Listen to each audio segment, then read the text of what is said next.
जय हिंद साथियों, मैं किशोर नालंदा वाला के यूट्यूब प्लेटफॉर्म पे आपका हार्दिक स्वागत करता हूं। आज ऐसे मुद्दे पे बात करेंगे जो अधिकांश विद्यालयों में बच्चों नहीं पढ़ाया जाता। दुर्भाग्य है हमारा। देखो, आज का जो अपना टॉपिक है वो है राष्ट्रीय गीत। क्या है बच्चों? राष्ट्रीय गीत। हम सबको पता है, हम सबको ये जानकारी है कि हमारा राष्ट्रीय गीत है वो वंदे मातरम है। लेकिन वंदे मातरम में क्या लिखा हुआ है, किसकी बात की गई है, वो हम में से अधिकांश बच्चों को, शिक्षकों को उनका पता नहीं है, अभाव है जानकारी का। तो हम इसको पूर्ण करने का एक प्रबल प्रयास करते हैं बच्चों। आज का टॉपिक है राष्ट्रीय गीत, जो कि भारत का राष्ट्रीय गीत है बच्चों, वंदे मातरम। तो इसको शुरू करने से पहले मैं आपको थोड़ी सी जानकारी बता देता हूँ। हमारे भारत का जो स्वतंत्रता संग्राम था, इसमें वंदे मातरम प्रमुख नारा था बच्चों। क्या था? प्रमुख नारा था। इसकी फैक्ट की बात कर रहे हैं तो वंदे मातरम है जो कि सुभाष वंदे मातरम है जो कि बंकिम चंद्र चटर्जी द्वारा, ये इनकी रचना है बंकिम चंद्र चटर्जी की, और इन्होंने 1875 में इसकी रचना की थी। 1875 में इनकी रचना की, किसकी? वंदे मातरम। ठीक है, बंकिम चंद्र चटर्जी द्वारा। अब भारत में इनको राष्ट्रीय गीत का दर्जा कब मिला? तो भारत में इनको राष्ट्रीय गीत का दर्जा है बच्चों 1950 में इनको राष्ट्रीय गीत को का दर्जा है वंदे मातरम को मिल गया था। वंदे मातरम जो कि 1875 में बंकिम चंद्र चटर्जी द्वारा इन्होंने इसको लिखा था, और भारतीय संविधान में इसको 1950 में क्या है, राष्ट्रीय गीत का दर्जा दिया गया, बना था राष्ट्रीय गीत। अब शुरुआत करते हैं कि इसमें बताई की गई। तो मैं इसमें बताने का बताता आपको प्रयास करता हूँ कि सर्वप्रथम इसमें भारत की जो मातृभूमि है उसकी विशेषताओं का बखान किया गया है कि भारत की मातृभूमि की क्या विशेषता है, तो उस पर बात की गई है। विस्तार से अपन समझने का प्रयास करते हैं। तो आइए बिना वक्त जाए देखते हैं। सबसे पहले है वंदे मातरम। वंदे मातरम इसका मतलब क्या होता है? वंदे का मतलब क्या होता है? हे मातृभूमि, हे धरती माँ, हम आपकी वंदना करते हैं, पूजा करते हैं। हे माँ, हम आपकी क्या करते हैं? वंदना या पूजा करते हैं। मातृभूमि का मतलब होता है, मातृ का मतलब होता है मातृभूमि। तो हे माँ, हमें आपकी पूजा करता हूँ, वंदना करता हूँ, अर्चना करता हूँ। ठीक है, आगे है वंदे मातरम। वंदे मातरम सुजलाम। क्या है बच्चों? सुजलाम। सुजलाम का मतलब होता है, देखो हिंदी में दो शब्द होते हैं। एक का मतलब होता है सु, एक होता है सु, और दूसरा होता है कु। तो सु का मतलब होता है अच्छा, किसी बात की अच्छाई में सु का प्रयोग होता है, और यदि बुराई करनी है, कटाक्ष करना है, तो चक्कू का प्रयोग किया जाता है। तो आपको पता होगा। तो सुजलाम, सुजलाम का मतलब होता है अच्छा, शुद्ध, मीठा जल। हे मातृभूमि, आपके पास अच्छा, शुद्ध, मीठा जल है। सुफलाम, सुफलाम का मतलब होता है अच्छा, मीठा फल, ताजा फल। मलयज शीतला, तीसरा क्या है? मलयज शीतलाम। इसका मतलब क्या है? इसका मतलब जानने का प्रयास करते हैं। मलयज शीतलाम का मतलब है बच्चों, एक दक्षिणी भारत में, कहा है बच्चों? दक्षिणी भारत में एक क्षेत्र पड़ता है मैसूर। क्या पड़ता है बच्चों? मैसूर। अब जो मैसूर है, मैसूर में एक मलय पर्वत है। मलय पर्वत की यह विशेषता है कि मलय पर्वत में सफेद चंदन के बहुत सारे पेड़ हैं। मलय पर्वत है, उस पर सफेद चंदन के बहुत सारे पेड़ हैं। तो मलय पर्वत की ओर से, मलय पर्वत की ओर से आने वाली ठंडी शीतल हवा, जिसमें सफेद चंदन की खुशबू है, वो मिश्रित होती है। हे मातृभूमि, आपके पास शुद्ध मीठा जल, शुद्ध मीठा फल, और मलय पर्वत की ओर से आने वाली शुद्ध ठंडी हवा, जिसमें सफेद चंदन की खुशबू लिप्त होती है, मिश्रित होती है। हे मातृभूमि की बात होगी। सस्य, सस्य का मतलब क्या होता है बच्चों? सस्य का मतलब होता है फसल। सस्य का मतलब क्या होता है? फसल। आपको बता देता हूँ, सस्य है वो कहते हैं फसल।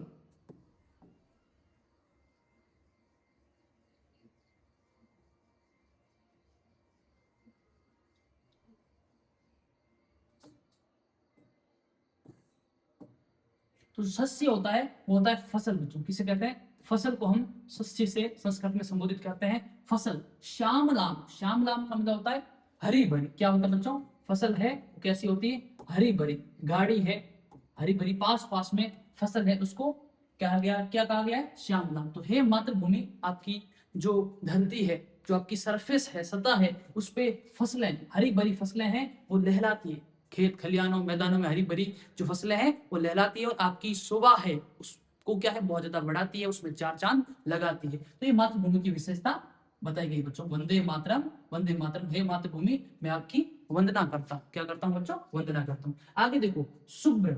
अगला क्या है? शुभ्र। तो शुभ्र का मतलब क्या होता है? शुभ्र का मतलब होता है, मैं आपको एक एक शब्द का मतलब बताऊंगा बच्चों। आगे है शुभ्र, तो शुभ्र है, शुभ्र का मतलब होता है, जो शुभ्र है इसका मतलब होता है चमकीला, चमकदार या चमकीला, इसको कहते हैं संस्कृत में शुभ्र। आगे है ज्योत्सना, क्या है बच्चों, ज्योत्सना। ज्योत्सना का मतलब होता है चांद की रोशनी। ज्योत्सना का नाम मतलब क्या होता है बच्चों, चांद की रोशनी। शुभ्र ज्योत्सना पुलकित यामिनी, जो यामिनी में होता है बच्चों इसे कहते हैं रात, क्या कहते हैं, रात्रि कहते हैं, रात कहते हैं, इसको यामिनी कहते हैं। और पुलकित, पुलकित का मतलब होता है अत्यंत खुश, बहुत ज्यादा खुश, हर्ष उल्लास को कहते हैं पुलकित संस्कृत में। तो अत्यंत ज्यादा, अत्यंत खुश या बहुत ज्यादा खुश, हर्ष उल्लास से, जिसको हम कहते हैं।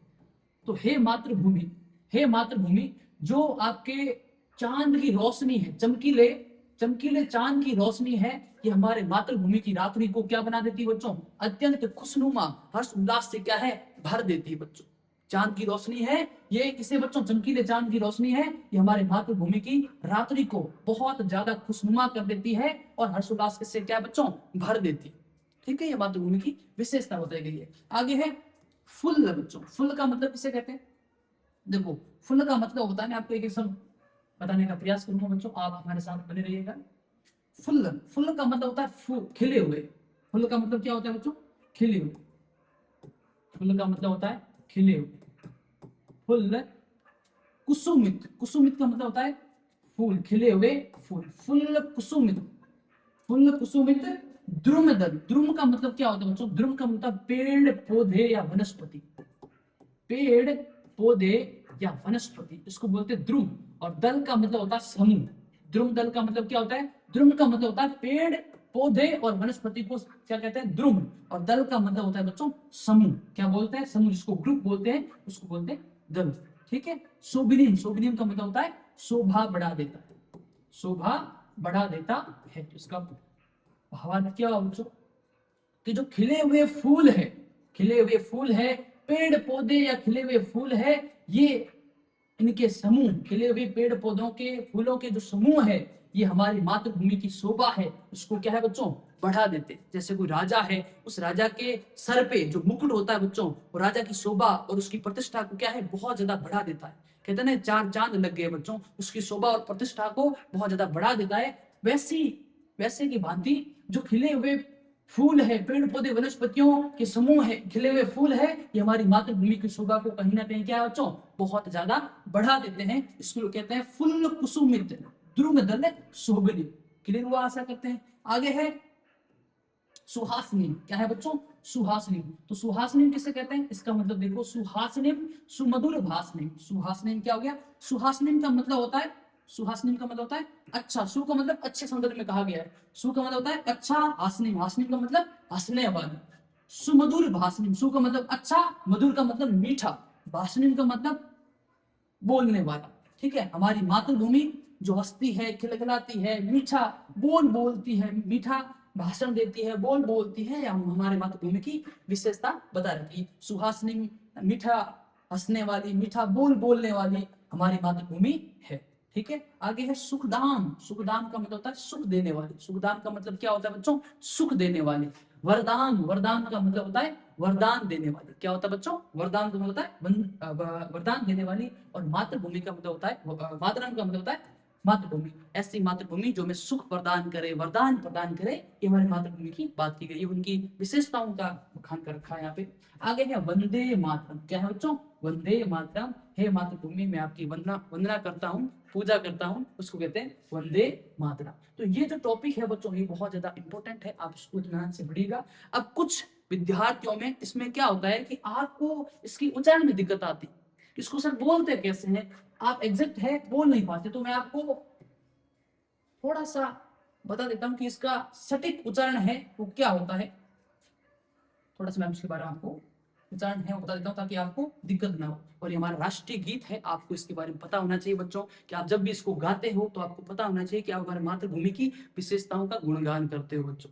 ठीक है, तो स्टार्ट करते हैं। वंदे मातरम सुजलाम सुफलाम मर्याद शीतलाम सस्य श्यामलाम मातरम वंदे मातरम।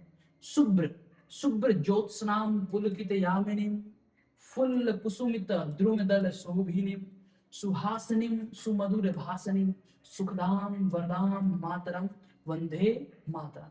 तो ये है हमारा राष्ट्रीय गीत, जो मैंने आपको बताया स्वतंत्रता संग्राम का प्रमुख नारा था बच्चों। क्या था? प्रमुख नारा था वंदे मातरम। ठीक है। और इसकी रचना की किसकी रचना थी बच्चों? बंकिम चंद्र चटर्जी की। उन्होंने 1875 में इसकी रचना की थी और 1950 में इसको संविधान में राष्ट्रीय गीत का दर्जा भी मिला था। और हम सब भारत के नागरिक हैं और भारत के नागरिक होने के मानंद इसका मतलब हमें जानने का अधिकार है और हमें पढ़ना बहुत आवश्यक हो चुका है। अब संक्षिप्त में आपको बताता हूँ। सुजलाम का मतलब अच्छा मीठा जल देने वाली, सुफलाम का मतलब अच्छा मीठा फल देने वाली, मलय शीतलाम का मतलब मलय पर्वत पे जो मैसूर शहर में स्थित है उनकी ओर से आने वाली शीतल ठंडी हवा जिसमें चंदन की खुशबू लिप्त होती है, मिश्रित होती है। अच्छा जल देने वाली, अच्छा फल देने वाली, अच्छा ठंडा हवा देने वाली, जो भी खुशनुमा होता है चंदन की। शस्य श्यामला मातरम, पेड़ पौधे, हरे भरे खेत खलियान, शस्य श्यामला मातरम। शुभ्र ज्योत्स्नाम, शुभ्र ज्योत्स्नाम का मतलब हमारी जो रात है, चमकीली रात है, उसको क्या बच्चों बहुत ज्यादा उनकी खुशनुमा को बढ़ा देता है। फुल्ल कुसुमित द्रुमदल शोभिनी, जो फूल है वनस्पति पेड़ जात वनस्पति है उनकी शोभा को और ज्यादा बढ़ा देते हैं। सुहासिनी सुमधुर भाषिनी, सुहासिनी का मतलब होता है सुख, अच्छा हंसने वाली, अच्छा मीठा बोल बोलने वाली हमारी मातृभूमि। सुखदाम वरदान मातरम, अच्छा सुख देने वाली, वरदान देने वाली मातृभूमि और वंदे मातरम। तो ये आज का टॉपिक है बच्चों। आशा करते हैं कि आपको बिल्कुल समझ आया होगा। आज यदि आपको कोई भी टॉपिक समझ नहीं आया तो आप इसको रिपीट करके देख सकते हैं। आशा करते हैं कि आपको समझ आया होगा। जय हिंद, जय भारत, वंदे मातरम।